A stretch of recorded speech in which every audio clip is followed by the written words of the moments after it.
ազդեցությունից ազատագրման, եկեղեցին եւ պետությունը իրանից անկախ են, բայց այդ երկուսը մեր ժողովրդից եւ Աստծուց անկախ չեն։ Հետևաբար աստվածային կամքով, այսպես ասենք նաեւ քրիստոնեական պետության գերագույն քաղաքական իշխանությունը պարտավոր է կարգ ու կանոն հաստատելու։ Մեկ Գալստանյան են ճարում եւ գիշեր 3-4 տարի ժողովուրդը անընդհատ հոգեբանական տերորի վիճակում է։ Այս բոլորին պիտի վերջ տալու, կարծում եմ, բարև ձեզ հարգելի հայրենակիցներ եւ հարգելի դիտողներ։ Ուրեմն ինչպես տեսնում եք, հարաբերող մեր կյանքի ընթացքում Հայաստանի Հանրապետությունը in գնահատականով հեռանկարի մեջ վերածնունդ է ապրում։ Ճիշտն ասած, այս հաղորդաշարը, որ մենք ստեղծում էինք եւ անվանում էինք Հայացք Երևանից, այսպես էլ կար։ Մենք մտածում էինք, որ կգա մի օր, մի շաբաթ, մի տարի, որ մենք համառորեն Երևանից պայքար կմղենք Հայաստանի Հանրապետության ազատության եւ անկախության համար։ Այսօր դա զուգորդվեց նաև մեր հայաստանյաց առաքելական եկեղեցու մաֆիայից ազատագրման, ռուսական ազդեցությունից ազատագրման, Ղարաբաղյան կլանի գերեզմանման եւ այլնի առումով եւ հայ ժողովրդի հոգեվոր ծառայության վերադարձի համար պայքարի, այնպես որ վերնագիր հաղորդաշարի 100%-ով, 1000%-ով իրեն արդարացրել է Հայացք Երևանից։ Մենք որովհետեւ ցես այդ պայմանավորվել ենք, բոլոր իրադարձությունները պետք է գնահատենք համապատասխան մեր պետության շահերի եւ ոչ մեկը այստեղ կասկած չունենա։ Նույնիսկ նրանք, հատկապես արմիաշկեքը աշխարհի տարբեր ծայրերում ծավալած եւ Երևանի շոկ փողոցներում թավալգլող արմիաշկեքը, որ մեր պետականությունը կայանում է, մեր պետականությունը ուժեղանում է։ Հիմա դուք չասեք, այս դժվարին օրերին ինչ ուրեմն կայացման մասին է խոսքը, ինչ ուժեղացման մասին է, ահա ես հիմա կշարադրեմ քրիստոնյա ժողովրդավարական կուսակցության տեսակետը այս հայցերի առումով եւ դուք համոզվեք։ Ուրեմն ասեմ, որ ներքին քաղաքականությունից չեմ սկսելու այսպես, մենակ բոլորի հետ միասին պիտի արձանագրեմ, որ ուրեմն ահաբեկչական բանդիտական այդ խմբավորման չեզոքացումը Հայաստանի Հանրապետության անվտանգության ուժերը կատարեցին բարձր որակավորումով, այն որ մենք շատ հաճախ դժգոհ ենք եղել համասարական մարմինների աշխատանքից, իրենց որակի, կատարողականի եւ արագության առումով, այս անգամ հակառակը մենք կարող ենք արտահայտել գոհունակություն, որովհետեւ բարձր պրոֆեսիոնալիզմ էր, այն իմաստով, որ մի շարժումով ուրեմն այդ բանդիտական խմբավորումը, որի մասին երեք քննչական կոմիտեի նախագահ հանգամանորեն շատ բաներ ներկայացրեց, շատ արագ կատվածահար եղավ արագությունից եւ որակի առումով եւ որևէ մեկի քթից արյուն չեկավ։ Դա այնպեսի ստացվում է, որ շատ խաղաղ օպերացիա է, որը արժեր ամեն ինչի։ Ուրեմն այստեղ կա մի յուրահատկություն, երկրորդ մասը մենք պիտի իհարկե ուրեմն որոշակի վերապահումով գոհունակության արձանագրենք, որ անվտանգության ուժերը նաև ապացուցեցին, որ Հայաստանի Հանրապետությունում չկա մի անկյուն, մկան ծակ, թե լինի դա դրախտի, չգիտեմ, այգի, որտեղ մեր անվտանգության ուժերը մուտք չունենան։ Նրանք ուրեմն իրենց սահմանադրական պարտքը կատարեցին, վատն այն էր, որ ուրեմն ահաբեկչության կազմակերպիչներից կամ գաղափարախոսներից Գեբելսից, հիշում եք, չէ՞, Հիտլերին եւ Գեբելսին, ուներ մեկը, որը գիշեր-ցերեկ խոսում էր այն, ինչ պետք էր ֆյուրերին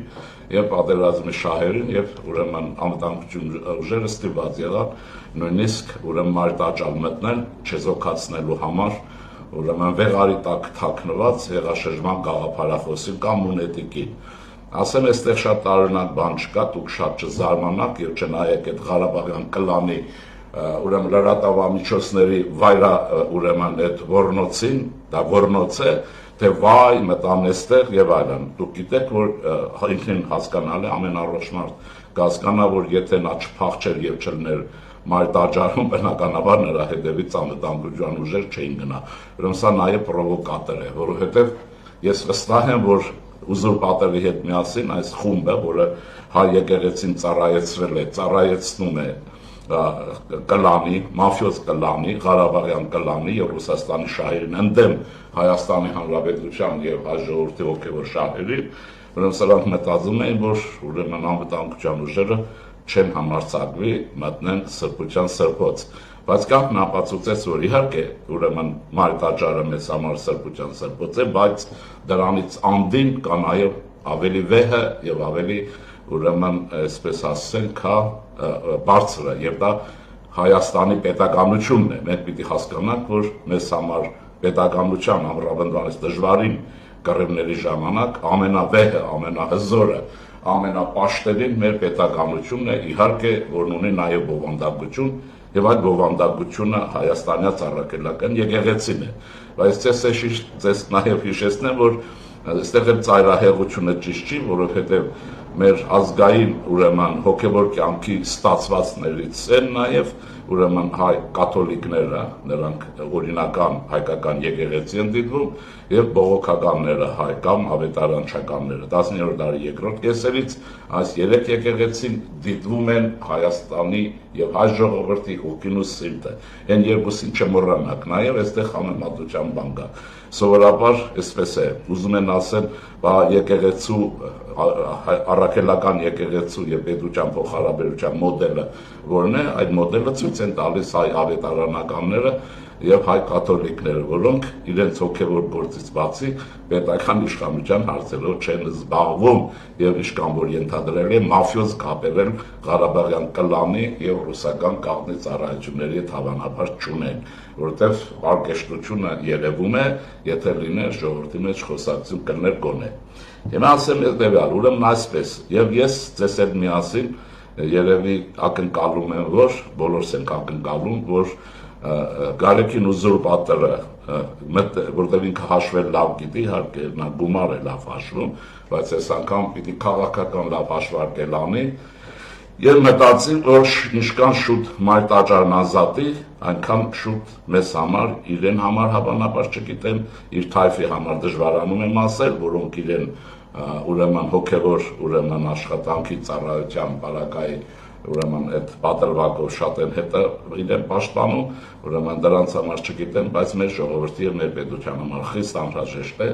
խիստ օգտակար է եւ անհետաձգելի է մարտաճարի ազատումը ուրեմն սրանցից։ Ուրեմն ասեմ, որ որովհետեւ մեր ժողովուրդը սպասում է իր եկեղեցու հոգեվոր ծառայությանը, եկեղեցիները սպասում են իրենց ուրեմն հոգեվոր ունկնդիրներով այդ լավ աշխատանքի կազմակերպան, այնպես որ այս հարցը ինչքան շուտ լուծվի, այս տեսքով շատ ավելի լավ կլինի, բայց ես վստահ եմ նաև, որ եթե ձգձգվի անվտանգության ուժերը, օրենքի ուժով, ուրեմն մարտաճարը կազատեն նրանցից, ովքեր այդ մարտաճարը տարիներ շարունակ ծառայեցրել են ոչ այն նպատակների համար, ինչի համար ուրեմն դրթատ մեծ թագավոր եւ Գրիգոր Լուսավորիչը հիմնել են ուրեմն Հայաստանյան առաքելական եկեղեցին, այնպես որ այստեղ շատ պետք չի բաներ փարիսեցություն անել եւ լալահառաչ բաներ անել, որովհետեւ ուրեմն եղած է, դա նորից կրկնեմ, շատ եմ ասել 301 թվականից, ուրեմն հիշեք հազարավոր տարիներ առաջ եւ Հայաստանյան առաքելական եկեղեցին ձևավորվեց որպես աշխարհում առաջին պետական կրոն ընդունած պետականության ուրեմն եկեղեցի, այդ եկեղեցին ունեցել է նույն մոդելը, որի մասին շատ եմ ասել, որն է դա կա աշխարհիկ իշխանություն, կողքին կա նաև հոգևոր իշխանություն, բայց այդ հոգևոր իշխանությունը երբեք չի կարող հավասար լինել Հայաստանի պետականության ուրեմն աշխարհիկ իշխանությանը եւ նույնիսկ մրցակցելու իրավունքը անգամ չունի, մտքով անգամ անցկացնել իրավունք չունի, իր գործնեության ոլորտը ամբողջովին ազատ է։ Հայ ժողովրդի հոգևոր կյանքի սպասարկումը, որին սպասում ենք, այստեղ ֆոկուսներ, ասենք, անել անթույլատրելի են։ Այդպես է Անգլիայում, մենակ մենք չենք, այդպես է աշխարհի ցանկացած քրիստոնեական երկրում։ Ուրեմն հոգևոր առաջնորդը չի կարող հավասար լինել,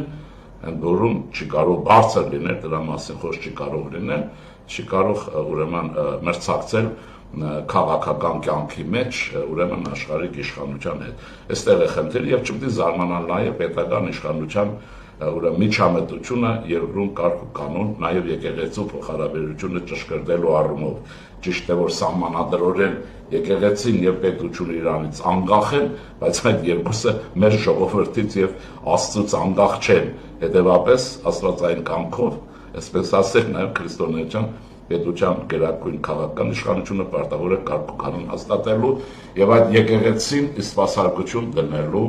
հայ ժողովրդի հոգևոր կյանքին արգելելու, քաղաքական կյանքով զբաղվելու եւ այլն, այլապես մեր եպիսկոպոսների մի մասը արդեն վաղուց վերածվել են մարզպետների, ռայկոմի քարտուղարների եւ այլն, հասկանում եք, զավեշտ է սա։ Ուրեմն սա ասում եմ ինչի համար, որովհետեւ մենք պիտի շտապենք նաեւ պետական իշխանության հասկան մարմինները պիտի լուծման արագ ձևեր գտնեն։ Ինչքան կծկվի, այնքան ծամոնի նման էսարքծր Ռուսաստանը կծամի իր ստրուգների հետ միասին աշխարհով։ Դուք գիտեք, որ բացի այդ ուրեմն ողագալ պետությանը չկա որևէ երկիր, որը տարօրինակություն է հայտնում եւ պաշտպանում է հայաստանյան ծառայական եկեղեցու այսպես կոչված հոգևոր առաջնորդների ընդվզումը պետականության դեմ։ Մի խոսքով, այս հարցը պիտի լուծվի եւ ինչքան լավ կլներ, որ այս շաբաթ լուծվեր եւ ինքն էլ ուրեմն հանձներ ուրեմն այն ամենը, ինչ պետք է, ինչը մեր ժողովրդինն է, ինչը մեր պետականությանն է եւ այլն եւ այլն։ Ուրեմն այսպես զարմանալու պետք չէ ռևանշիստներին էլ պիտի ասել հետեւյալը. տեսնում եք 4-5 տարի ծախողում եք, գիշեր ցերեկ պարտվում եք, ինչ նախաձեռնություն վերցնում եք, այն չի ստացվում։ Հանկիստ տուն գնացեք, էլի գողացածը վայելեք, եւ ձեր ազդեցությունը չնայած դա վայելքել չի, բայց դե բոլոր դեպքերում, որովհետեւ եթե ուշադիր նայեք, սրանց պարագլուխների մեջ չկա մեկը, որ Հայաստանի տնտեսության եւ պետության հաշվին չէ որ հարստացել է, նմանները չկան, կամ միամիտներ, կամ նրանց թերմացկող կերակրվողներ, ուրիշ մեկը չկա, սա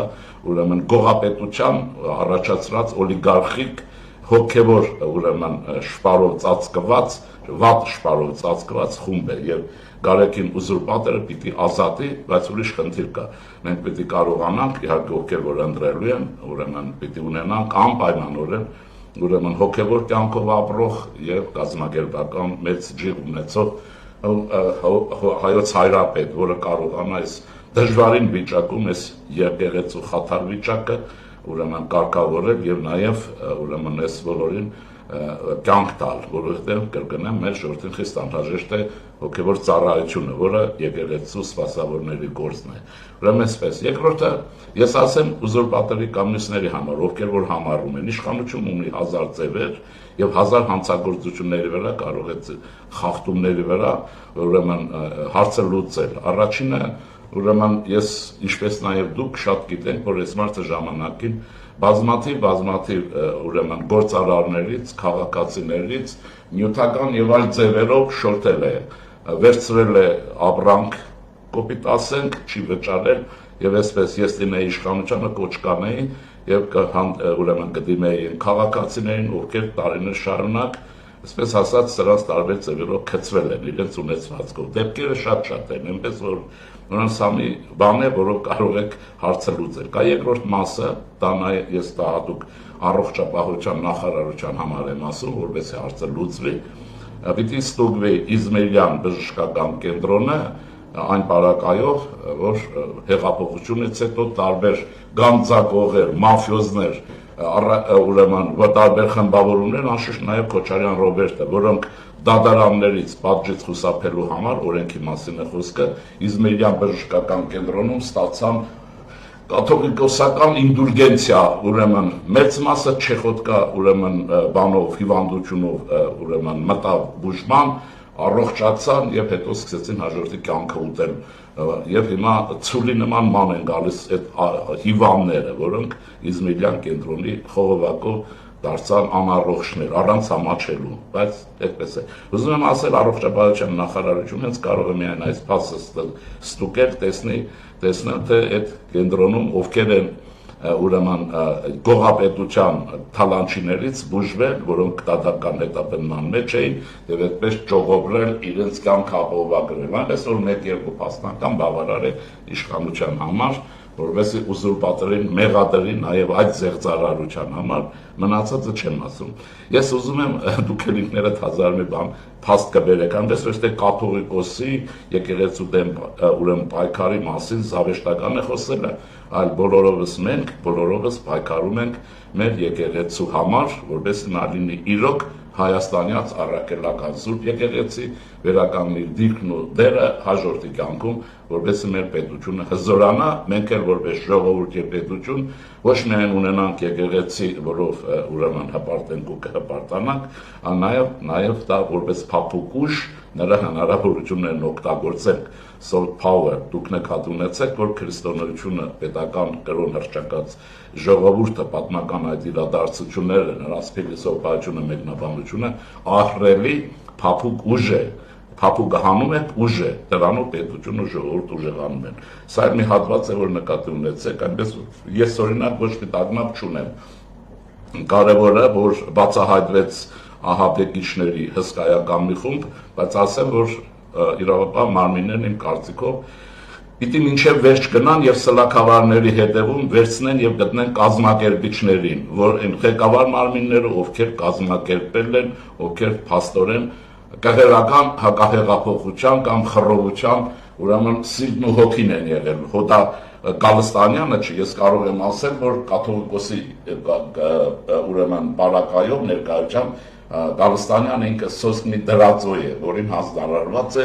այդ գործն անել, իսկ ովքեր են կազմակերպիչները, եթե նայեք, ում մասին որ հաղորդագրություն է տարածվել, տարբեր անձեր, դրանք որևէ կազմակերպության անդամ են, բարձր որ նրանք գործուղվել են եւ այլն, եթե անհատներ չեն։ Հայաստանում մեկ ընդմիշտ պիտի ոչնչացվի տերորով ահաբեկչությամբ հարց լուծելը, երկրում այդ մթնոլորտ ունենալը եւ ավանդույթը պիտի խախտվի։ Մի ուրիշ բան ասեմ, որ մեկնաբանություններում ուրեմն սխալ է կատարվում, երբ որ ուրեմն այս տերորը, որը տեսեք իր ճյուղավորումով քաղցկեղի նման տարածվել է մեր երկրի տարբեր մարզեր, տարբեր կյանքի ոլորտներ եւ մեծ ճյուղավորումներ է ունեցել, երևի որ շարունակվեն ձերբակալությունները ավելին կլինի եւ ունեցել է ղեկավար կենտրոն, ես ենթադրում եմ, որ այդ ղեկավար կենտրոնը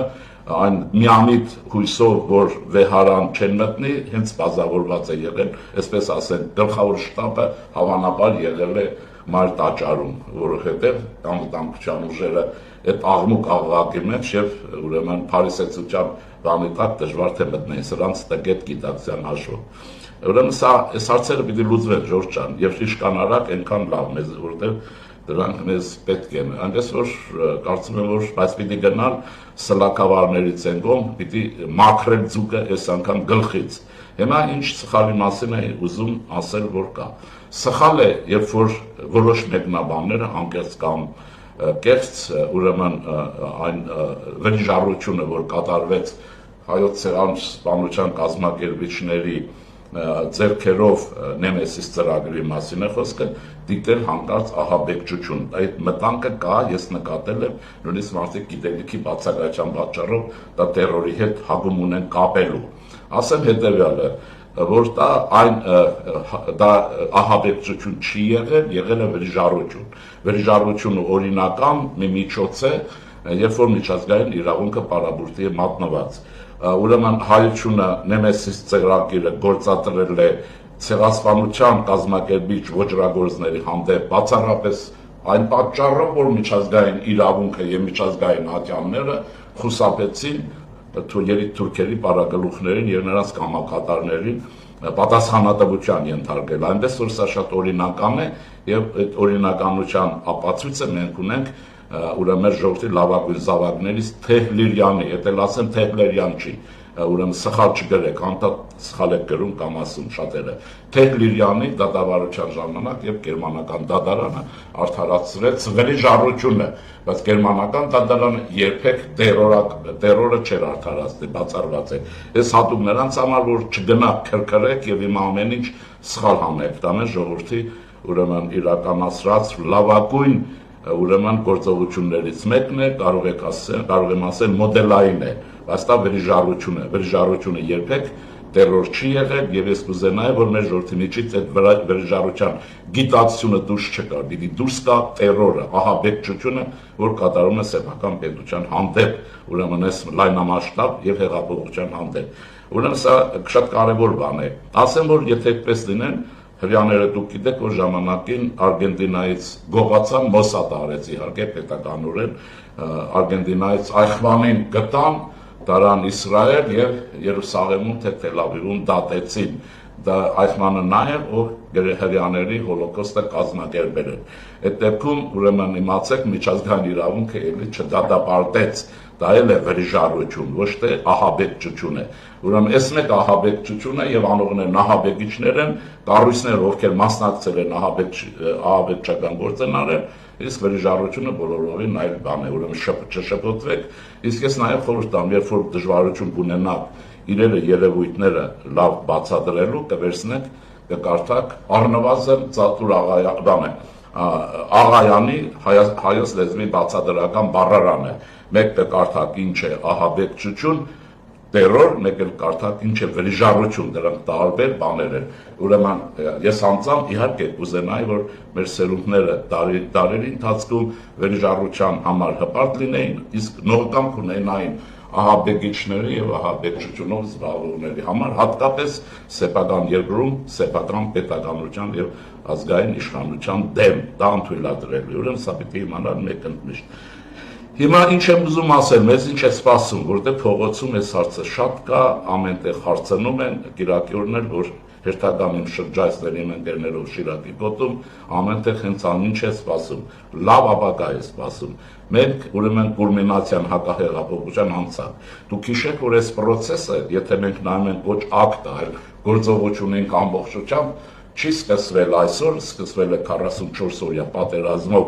երբ Լավրովի պլանով Հայաստանը ենթարկվեց հաջորդը ռուսական ագրեսիայի ադրբեջանցիների ձեռքով, որից հետո հիշեք 9-10 իրադարձություններ, երբ բանդաները փոխանակրազմաճակատում կռվեին, ներխուժեցին Հայաստանի Հանրապետության կառավարության շենք, հետո ազգային ժողով, եւ գիտեք այդ ամենը ինչ եղավ։ Այս ահաբեկչություն է, ահաբեկչությունը վստահ եմ սա Ռուսաստանի գաղտնի ծառայությունների ուղղորդման էր եղել, ուրիշ կերպ չէր կարող լինել։ Հիմա չասեք անընդհատ Ռուսաստան, որովհետեւ անընդհատ ձեր կյանքը Ռուսաստանն է զոր ուտում, ուտել է, ուտելու է։ Հիմա էլ ադրբեջանցիք են իրենց ուրեմն ուտում, տեսեք հիմա նյութեր կա, նաև համեմատելու համեր կան, տեսեք Բաքվում կներեք մի բառ կասեն, Ադրբեջանի հատիկ ծառայությունները ինչպես են կզծրել ռուսներին Բաքվում։ Դուք տեսեք, դրանց մեծ մասը FSB-ի կամ KGB-ի գաղտնի ծառայության աշխատակիցներ են։ Թող իրար ուտեն, բայց դա լավ է որ էլ չասեք ռուսների դեմ խաղ կա, իհարկե եթե խելք ու տղամարդ կա խաղ կա, եթե ստրկություն է խաղ չկա, խաղ քո դեմ կա, ինչպես որ ռուսները հիմա անում են ձեզ հետ։ Ուրեմն բայց հիմա մեզ հետ, այսինքն ձեզ հետ ես չեմ ուզում առանձնանամ։ Ուրեմն վերեք ինչ կա, ինչ է սպասում մեզ, ասեմ ձեզ։ Ուրեմն Իսրայելը իրանական պատերազմ, ես կարծում եմ որ օրինակ ես հարցը խոսեմ ու փակեմ, ինձ թվում է կաթողիկոսության հարցը լուծված է, ժամանակի հարց է, թե երբ այս մարդը ինքը կամավոր դուրս կգա վեհարանից կամ անվտանգության ուժերը օրենքի ուժով սրան կվերցնեն դուրս կբերեն վեհարանից, որովհետեւ բան չկա, չնայեք էլ վայ Փարիզում, վայ Բերլինում ամեն պետություն եւ ժողովուրդ իր կյանքն է սպասարկում եւ եթե դուք տեսեք որ այդ վայ ասում են այդ ոնց կարելի Հայաստանի ծառայական եկեղեցուն ոչ մեկը չի նեղում, հակառակ այս բոլորը կռիվ է եկեղեցին 100-200 տարվա ռուսական գերությունից կամ նրա ազդեցությունից դերելու դեպի իրականային կոչումին ինչին որ կա վայը գալիս է Կրեմլից եւ սպիրտից գալիս է նրանցից ովքեր ռուսական գաղտնի ծառայությունների մեծ կապեր ունեն շատ չզարմանաք եւ ես իհարկե պաշտպանում եմ բնականաբար եւ քրիստոնյա ժողովրդավարական կուսակցությունը ինչպես որ նորմալ մարդիկ պաշտպանում են նախագահ Մակրոնի դիրքորոշումը բայց ոչ Կրեմլի ուրեմն վայրահաչողների որոնք որոնց մեջ մեծ թիվ են կազմում հայերը մնացած երկրորդ մասն էլ էլեկտրացանցերի մասին այդպես էլ մի աղմուկ արեք, մի բան էլ պետք է ասեմ, այդ առումով հետո կասեմ են ինչ-որ է։ Ուրեմն իմացեք, որ մենակ մասնավոր սեփականությունը չի սրբություն։ Այնպես են անում, որ մասնավոր սեփականությունը ուրեմն չի կարելի ազգայնացնել եւ այն կարելի է։ պետական մեր պարագայում կարծում եմ պետական սեփականությունը ավելի մեծ սրբություն է, քան անհատական սեփականությունը, այնպես որ այդ բոլոր կողոպտիչներն են այդ անում, ոնց սեփականությունը տանում են։ Եվ դրանց հիմքերը պիտի ստուգել, ոնց է անցել այս ինչ հսկա մի բանը մյուսի ձեռքին ոչ եւ իրավական ինչ հիմքերով։ Կարծում եմ հեծից հետո հերթը գալիս է եւ ամենաշտապն է ուրեմն հայկական երկաթուղու վերադարձը սեփական պետականություն, երրորդը, եթե կուզեք, Զանգեզուրի կամ Սյունիքի Լեռնան հանքային արդյունաբերության վերադարձը ռուսական կապիտալի ձեռքից։ Եթե դա շեղավ, իմացեք, որ կյանք չունեք, այս ամեն տեղից մի սրբազան ուրեմն պիղծ են գտնելու եւ փչացնելու են մեր կյանքը, մեր պետականության զարգացում եւ այլն։ Ուրեմն չվախենաք, պիտի գնալ այդտեղ եւ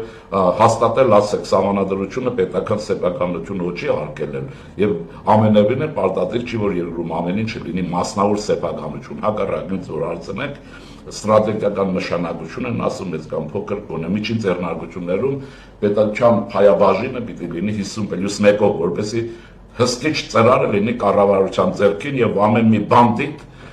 որը Սախալինում հարստացած է Զանզիբարում, Անգոլայի կողոպուտով եւ այլնով չկա եւ որպես հայ անվանտակ Հայաստանում հեղաշրջում կազմակերպի։ Այս մի ապուշություն է բան է լինում, ուրեմն ենթադրենք 100 հայ միլիարդատեր կա այս աշխարհում, ով ում քեֆը տա մեկը արաղը խմի, մյուսը վիսկի, մյուսը յաթրջին, որտեղ հետո կա Հայաստանում հեղաշրջում անի, որտեղ ինքը բարերար է, չգիտեմ ինչ արել։ Այդ դեպքում բարերարությունը թքած կներեք այդ բարերարության վրա։ Հասկանում եք ինչ կա։ Բարերարությունն անում են առանց երկրում ակնկալիք ունենալու եւ իրենց գործը չի, եթե քաղաքացի չեն Հայաստանում ինչպիսի հարցի լուծումներ կլինեն, ես էլ էսպես։ Իմացեք օրենքները, պաշտպանեք ձեր օրենքները եւ KGB-ի ամեն մի լրտեսի համար ողջ չանեք, թե հայ է։ Եթե հայ են, բերեն այսպես եւ Հայաստանին օգնեն։ Ոչ թե կան Հայաստանում օրեմեկ իշխանություն փոխեն եւ ուրեմն լափառոշ գիշեր-ցերեկ խոսեն տարբեր հարցերի մասին։ Այնպես ուրեմն այստեղ ասեմ ձեզ համացանցում կա, իհարկե ես չեմ ձեզ խորհուրդ եմ տալիս, կարդացեք Ռափայել Պատկանյանի Հայի թուքը բանաստեղծությունը։ Դա հատուկ բան ասում եմ, Հայի թուքը, Ռափայել Պատկանյան, կտեսնեք կկարդաք ինչպեսի գնահատական կա նման հայերի համար։ Ուրեմն ես հիմա սա մնացածը ասեմ, որ ինձ թվում է հարցը լուծված է, տեխնիկայի հարց է, իհարկե կառավարությունը, իշխանությունը պիտի անեն, որ իշքան հարթ ենքան լավ, բայց դրա պատասխանատուներ պիտի հայտարարեն, որ եթե հարթ ու լավ չլինի, պատասխանատուն ուզուրպատորն է եւ նրա մաֆիոզ խմբավորումը եւ ռևանշիստները, պատասխանատուն կառավարությունը չէ, կառավարությունը պատասխանատու է երկրի անվտանգության եւ կարգ ու կանոնի եւ սահմանադրական կարգի համար, մնացածը դիմացինի հարցն է։ Եվ մի բան էլ ասեմ, որ մեր մոտ շատ է բան անում։ Իմացեք, պետությունը աշխարհի ցանկացած պետություն ունի իրավունքներ, ֆունկցիաներ եւ պարտականություններ։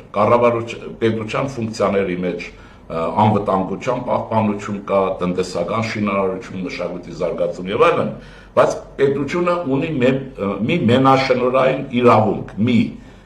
ուժի կիրառությունն է, դա բացառապես պետության իրավունքն է, ուժի կիրառությունը։ Այդպես շատ մի զարմացեք, որ ոստիկանությունը կարող է մեկին ցխրել ցեխի մեջ։ Ոստիկանությունը ստեղծված անվտանգություն են ցեխի մեջ ցխրելու նրանց, ովքեր որ պետական կարգանունին չեն ենթարկում օրենքին։ Խոսքը բայց օրենքի պահպանության մասին է։ Ուրեմն նայեցեք Միացյալ Նահանգներ, նայեցեք դեմոկրատական պետություններ եմ ասում։ Նայեցեք ուրեմն Փարիզ ցույցերի ժամանակ, Իսրայել, դուք երբեմն նայած կլինեք, Բեռլին եւ այլն, տեսեք հակապետական որևէ ելույթ երբ լինում է, տեսեք անվտանգության եւ ոստիկանության ուժերը ինչպես են աշխատում, եւ դա իրենց պարտականությունն է, ցխրել ցեխի մեջ, ովքեր ուրեմն պետության անվտանգության խաղողբարգան են, իսկ մեր երկրում դուք հիշեք, ուրեմն 4-5 տարի մենք ըստ էության հոգեբանական տերորի վիճակում ենք ապրում, ճարում են, մեկ Վազգեն են ճարում, մեկ Վզգոն են ճարում, մեկ Գալստանյան են ճարում եւ գիշեր-ցերեկ 4 տարի շուրջ անընդհատ հոգեբանական տերորի վիճակում է։ Այս բոլորը պիտի վերջ տալու, կարծում եմ, այս տերորիստական գրոհի կասեցումը, հեղաշրջման որ կասեցումը այդ գոլոշին հանեց բրծավ, մնացածը տեխնիկայի հարց է եւ այլն։ Հիմա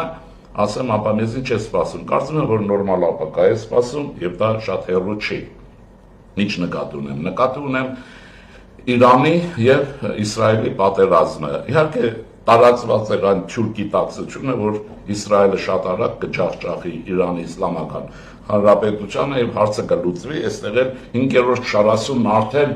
իրենց ողորմելի ուղեղից ծնված բառամթերքով, բառանվաշարով եւ իրենց լրատվամիջոց բայրակթարներով ակնկալում են, որ ուրեմն Իրանի պարտության բարակայում փախստականների ահռելի հոսքեր կլցվեն Հայաստան, հատկապես երազ Զանգեզուր, իրենց որը պիտի առիթ տա ռուսների միջամտության եւ Հայաստանում քաոսի պայմաններում իշխանափոխություն լիներ, բայց դուք տեսաք, որ ինչի մասին հենց պատերազմից ես ասել եմ, Իրանը չի պարտվելու, Իրանի Իսլամական Հանրապետությունը չի պարտվել։ Պարտվել է Իսրայելը, թե չէ, այն ակնկալիքը, որ ունեին, որ ինքը հաղթելու է, իհարկե այդ իմաստով պարտվել է, բայց այն իմաստով, որ նա լրիվ է պարտվել չէ։ Դրա համար ուրեմն նկատի ունեցեք, այս պատերազմը ունեցել է երկու տարօրինակ բան։ Իրանը կա, նրա պոտենցիալը չի ոչնչացվել,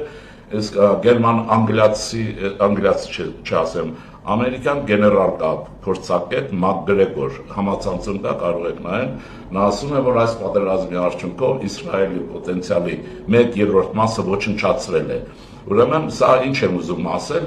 սա թույլ է տալիս եմ նորից այն բանը, որ եւ Իսրայելը կա, եւ Իրանը կա, եւ փախստականներ չեղան, ցավակցում եմ ռևանշիստներին, կագեբեշնիկներին եւ Մոսկվային, փախստական չեղավ Իրանից, հակառակը եղավ, դուք գիտեք, որ Ադրբեջանը, ես կան նյութեր, որ Ադրբեջանում ծերներ են շփում, որ էսը Իրանը կքայքայվի, հյուսիսային իրենց ատրպատականը կմիանա Ադրբեջանին եւ այլն, բայց դե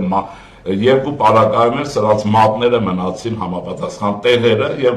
Երևանում, Հայաստանում չեղավ ինչ, հակառակը եղավ եւ Ադրբեջանում էլ չեղավ ինչ որ պիտի լիներ եւ նորից նույն բարական եւ ահա այս ֆոնի վրա ռուս-ադրբեջանական հարաբերությունները ծայրը լարվեցին եւ դուք տեսեք թե ինչ վիճակ է Ադրբեջանում ռուսների համար եւ ինչ վիճակ է ադրբեջանցիներին Ռուսաստանում։ Հիմա այսքանը ինչ եմ ուզում։ Հիմա սա այս հարցը մնում է այս կողքի։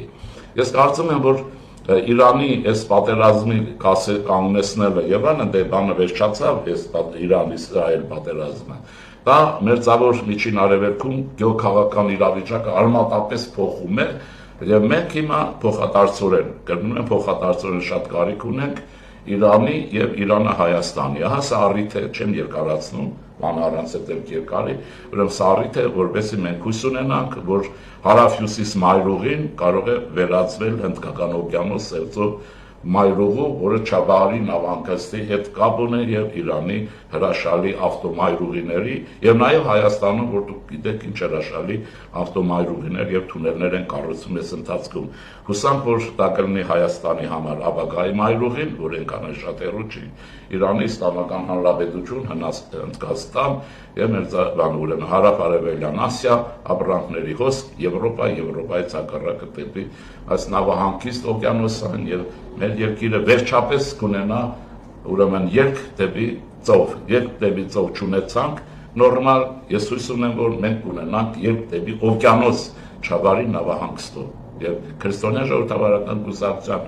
այս հիմնական նախագիծը կամ մտահղացումը լինելու է մեր ուշադրության կենտրոնում առաջիկա տարվա մեջ։ Մենք կունենանք, կրկնեմ, երկ դեպի օվկիանոս, ոչ միայն ծովը արդեն քիչ է, որովհետև ես իմ հաշվարները ցույց եմ տալիս, որ մենք այստեղ լավագույնս կարող ենք շահերի ներդաշնակում ապահովենք Իրանի, Հայաստանի, Վրաստանի, ինչ-որ չափով, Հնդկաստանի եւ հարավ-արևելյան Ասիայի հետ պարագայում նաեւ Ավստրալիայի մեր հայրենագիցների համար ասեմ, որոնք հուսածելով ասում են ճանապարհն ասում են այնքան հեռու է, իրականում այդպես է Ավստրալիայից դեպի Հայաստան, որ ասում է մեր տնտեսական հարաբերությունները բացի անձնական գոյություն չունեն ըստ էության։ Բարեկամներ, Չաբահարի նավահանգստի գործարկումը Ավստրալիային թույլ է տալիս իր ամբողջ պոտենցիալով օգտագործել այդ նավահանգիստը եւ ամենակարճ ժամանակով Հայաստանի տարածքով դուրս գալու դեպի Սևծով եւ Եվրոպա, նաեւ Ռուսաստան, Ուկրաինա, վերականգնվող Ուկրաինա, որ վերջո հետս կա երկիրը, որ պետք է վերականգնվի։ Դա նաեւ ալտերնատիվ է, դա վստահ եմ ես ալտերնատիվ է այն ճանապարհին հարավ-հյուսիսին, որ Բաքվով իջնում է դեպի Իրան եւ Բաքվով դեպի Սևծով, ուրեմն դա փոխարինվելու է Հայաստանի Հանրապետությունով անցնող հարավ-հյուսիս մայրուղով եւ ուրեմն բարձ է հերանեկարն այսպեսին է, մենք կայունություն ենք ստացել, մենք խաղաղություն ենք ստանում եւ այդ պարագայում նկատի ունեցեք, որ մեր հարաբերությունները ոչ միայն լավանալու են ավելի Իրանի հետ, որ լավանում են Հնդկաստանի հետ ինքնին դա հասկանալի է, լավանալու են նաեւ այլ նոր որակը ձեռք բերելու Ֆրանսիայի եւ ուրեմն Միացյալ Նահանգների հետ հարաբերությունները։ Ես կառավարությանը իհարկե ես վստահ եմ, որ իրենք կաշխատեն, առաջարկում եմ այս տարի հատուկ ակտիվությամբ աշխատել Միացյալ Նահանգների հետ ռազմավարական գործընկերության պայմանագիրը, ուրեմն գործադրման այդ համաձայնությունը գործադրման որակով մակարդակի բերելու համար։ Այնպես որ մնացածը մեր հարցն է, խաղաղություն ձեզ, տերորիզմի ես ոչնչի ես գեղերական, այսպես ասենք, խռովության տապալումից հետո պարզ է, որ Հայաստանում շատ ավելի հանգիստ վիճակ է լինելու եւ մեր քաղաքացիները հնարավորություն են ունենալու լավ ապրելու, իսկ նա այս ուրեմն ավելի աշխատելու, խնդիր աշխատելու մեջ է, վերջ հետևյալն եմ ուզում ասեմ նաեւ Սփյուռքի որոշ մեր հայրենակիցներին, սկանդինավյան հայերի կազմակերպություն, հոլանդական, կարծեմ, բելգիական հայերի կազմակերպություն, ինչ աջակցություն եք հայտնում Մայր Աթոր Էջմիածին, այդ ով է Մայր Աթոր Էջմիածին նեղացրել, որ ձեր ուրեմն աջակցությունն եք հայտնում, այսինքն դուք ի՞նչն եք աջակցություն եք հայտնում, որ ուրեմն Էջմիածնում մնան սրբապիղծներ, հա, ուխտադրուժներ, ուրեմն դրդակարգ եւ լուսավորիչի դաշինք խախտողներ, մաֆիոզներ եւ այլն, դա եք ուզում Հայաստանի իշխանությունը կամ հայ ժողովուրդ Հայաստանում կռիվ է տալիս եկեղեցու դեմ, թե եկեղեցու համար նրանց, թե ուզում եք որ KGB-ի որջը մնա այնտեղ, այդ եք ուզում, հա, դրա համար եւ այդ կամ էլ ասեք այդ սկանդինավ հայերը քանի հոգի եք, այդ հայրենակցական միություններում քանի հոգի կաք, առաջարկս հետեւյալն է Սփյուռքի պետականամետ ազնիվ շրջանառներին, դուք եք ձեր ձայնը պաշտպանեք, կառավարության աջակցություն հայտնեք, ինչու չեք հայտնում, ես գիտեմ, որ դուք շատ ավելին եք, քան դրանք են, մի կուսակցության ազդեցության տակ խմբավորվում են, մի հայտարարություն աջակցում ենք, ուրեմն այստեղ չկա, ես էլ վերջացնում եմ բառը, չկա հակադրություն Հայաստանի պետականության եւ առաքելական եկեղեցու միջեւ, հակադրությունը պետությանը դեմ ապստամբած կղերի մասին է, որոնք բազավորվել են Էջմիածնում ուրեմն ուզուրպատորի գլխավորությամբ եւ դա հարցը պետք է լուծվի եւ որպես է մեր եկեղեցին աշխարհում է եւ առաջին հերթին Հայաստանում իր պարտականությունները կատարի, այսինքն սա կռիվ է Հայաստանի անկախության համար, կռիվ է Հայաստանից առաքելական եկեղեցու համար, նայեք չփոշմանեք, մեկ է հարցը լուծվելու է, հատկապես սկանդինավյան մեր հայրենակիցներ, կարող է 4 հոգի, 5 հոգի, հետո ինչ, ուրեմն եթե Հայաստանում մի բան լինի, բոլորը պետք է կպնեք ու դեմ լինեք որևէ քայլի, հա, վաղներ կարող է Վարդանիկին ծեփակալել, դուք պետք է պաշտպանություն Վարդանիկի, հա, բան անեք, օրինակ եմ ասում, սա է ձև է, ուրեմն եւ վերջինը, բոլոր օլիգարխներին, հայ, Ամերիկա, եթե կա, Ռուսաստան հատկապես եւ այլն, բարոք կա Հայաստան աջակցությամբ, բայց խաղաղությամբ եկեք, դուք տեսնում եք, որ այդպես չի լինում, եւ Կրեմլից նայեցեք ինչ արեց, Կրեմլը հայկական կոչված ռուսական կապիտալը թուլացնում է, Վարդանյան Ռուբենին ուղարկեց Ստեփանակերտում, որպեսզի կա վարչապետ ներկայանա Երևանում, հայտնվեց Բաքվի բանդում։ Այս մարդն էլ եկավ որպեսզի այստեղ հեղաշրջում անի, տեղերական հեղաշրջումով նստի վարչապետ, գնաց եւ քրյա կատարողական հիմնարկ։ Տեսնենք Պուտինը ելում է փչացնելու եւ ուղարկելու։ Բերեք դրանով զբաղվեք։ Ինքնասպան եղեք, բայց ձեր հայրենիքի վրա այստեղ պետական կարգ անկախություն վերացնելու համար չգաք, որտեղ չեք կարող։ Իսկ անվտանգության ուժերն պետք է բերեք ժողովրդին, այդ որ հայ է, այդ բան չի նշանակում, շատ բան է, բայց վերջնականը չի, այնքան հայեր են եղել, որ մեր պետության գլուխն են կերել, քիչ կա այդ պատմությունները, այնպես որ այդ բերեք այդ շահարկումները պետք չեն, իսկ բարերարությունը չի ենթադրում եւ չունի քաղաքական ենթատեքստ, իսկ եթե քաղաքական ենթատեքստ ունի, չկա բարերարություն, ուրեմն դա ուրիշ բան է, իսկ ինչու է այդպես, ինքներդ լավ եք հասկանում, կա մի ուրիշ բան, որը աքսիոմատիկ է, նկատի ունեցեք, Հայաստանի Հանրապետությունում, քանի որ նա վերցրել է ժողովրդավարական զարգացման ընթացակ կարգ եւ գնում այդ ուղղությամբ, պետական իշխանությունը կարող է փոքր բացառապես քվեարկության եւ ընտրությունների ճանապարհով, իսկ ով որ քվեարկելու իրավունք չունի, կարող է հանգիստ շնապս խմել, ուրեմն կոնյակ խմել եւ այլն, կարող է գնալ Սիբիր եւ յաթրջի խմել, որտեղ ցուրտ է։ Այնպես է յաթրջու դրամաբանություն չբերեք այստեղ եւ ընդերից ցույցեր մի արեք, աջակցություն ի աջակցություն, եթե Սամվել Կարապետյանին, պիտի ասեք ընդդեմ Հայաստանի պետության։ Եթե ի աջակցություն է ուրեմն ուզուրպատորին, դուք շարունակեք, երկրորդ ընդդեմ Հայաստանի պետականության։ Իսկ այստեղ Չարենցը գիտեք, որ այդ պարագաներում 3 մատի կոմբինացիա էր ցույց տալիս, սիրելի հայրենակիցներ։ Ուրեմն ստեսություն ձեզ, իսկ աջակիցներին ես առաջարկում եմ ձայն հանեք, չեք ուզում, որ Հայաստանը պետություն դառնա։ Ստեսություն ձեզ։